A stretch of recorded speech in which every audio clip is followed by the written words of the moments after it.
So hello mga kadambes, for today's video, tuturuan ko kayo kung paano bumasa ng candlestick. Pinaka-basic when it comes to concept of chart reading pero napaka-importante.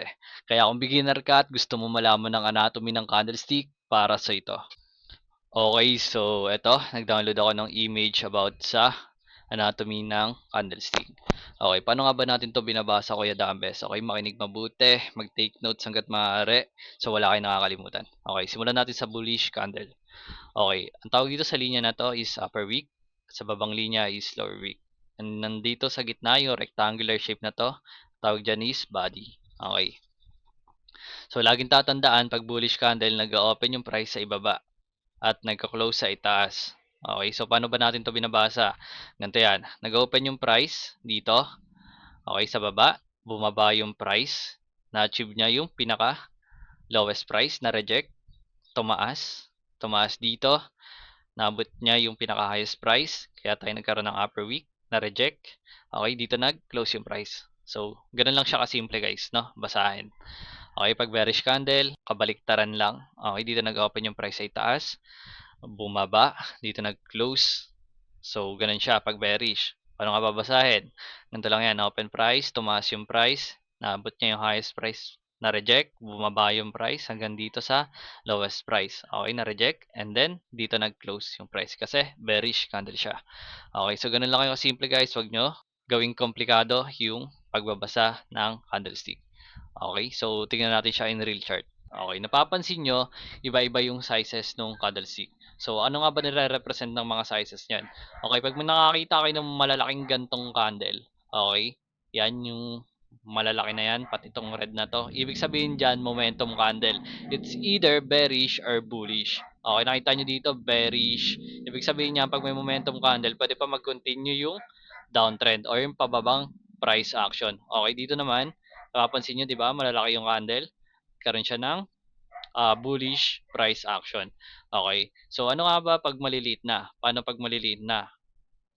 Okay, so ganito lang yan. Pag maliliit na, ibig sabihin nagkakaroon tayo ng loss of momentum. Okay, ano nga ba yung loss of momentum?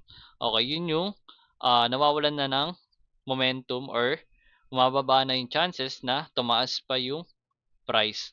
Bakit ganun? Okay, it's either tumatama na tayo sa resistance or support. Okay, gano'n lang 'yan guys 'no, gano'n lang identify kung bakit nga ba nagkakaroon tayo ng loss of momentum, okay.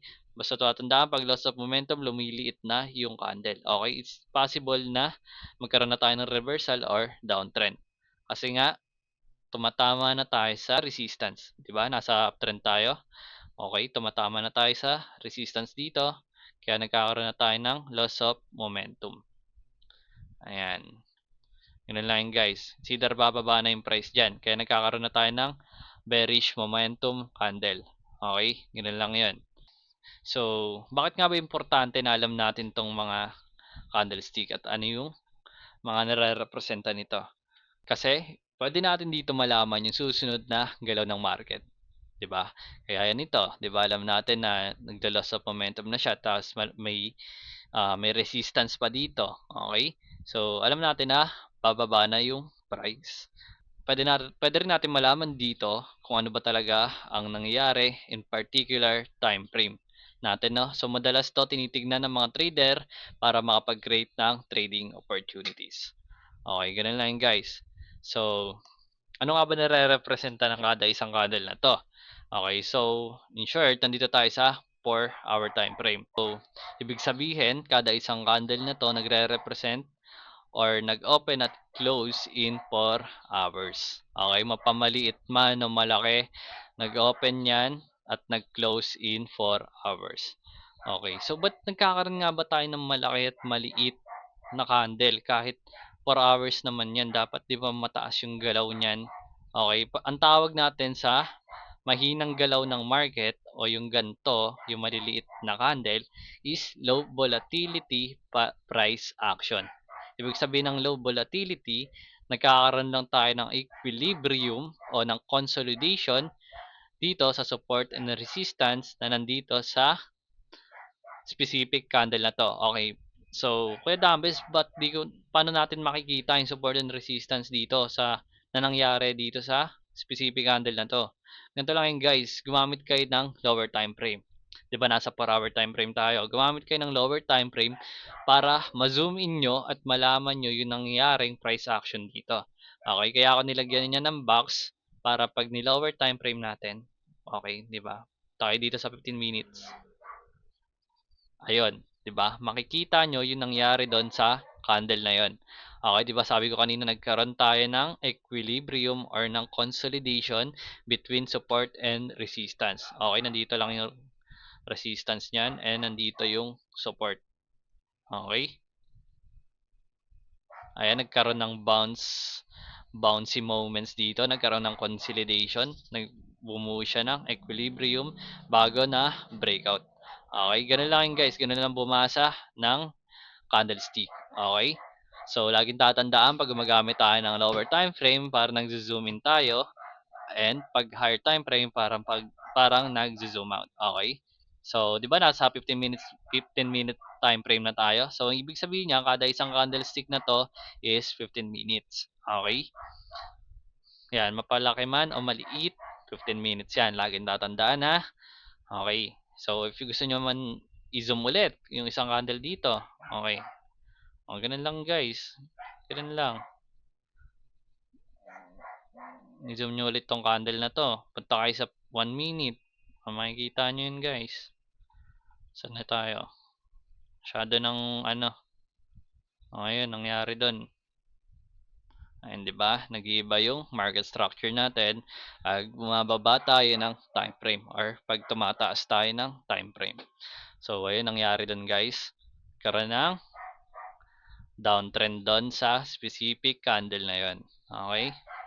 So, ganun lang yon. Ganun lang magbasa ng candlestick guys, no? So quick tip pala guys. Okay? Sa mga gumagamit ng time frame na 'to, yung iba't ibang klase ng trader natin. Okay? Sa mga gumagamit ng 1 hour to 4 hour time frame, yan yung mga day trader. Okay? Ibig sabihin, buong araw sila nag-aantay ng trade nila or ng entry nila. Depende yun sa volatility ng price action. Okay? Dito naman sa mga 5 minute to 1 minute, yan yung mga scalper. Ibig sabihin, nakakapag-entry and out sila in quickest possible time, no? In quickest possible time. Kasi nga scalper sila, gusto nila mabilisang entry and out, no? And dito naman sa 4 hour to 1 day, yan yung mga swing trader natin. Ibig sabihin, umaabot yung trade nila in weeks, no? In days. Okay? And dito naman sa 1 month, sa 1 week, yan yung mga investors natin. Okay, so yun lang. Yun lang naman yung mga kailangan ko ituro. Yun lang ang agenda natin for today. Matutunan yung magbasa ng candlestick at konting pahapyaw sa time frame, no? Okay, if you like the video guys, please like and subscribe. Okay, I'm gonna follow up these videos with more tutorial, no? So abangan nyo and good luck guys. Have a good day.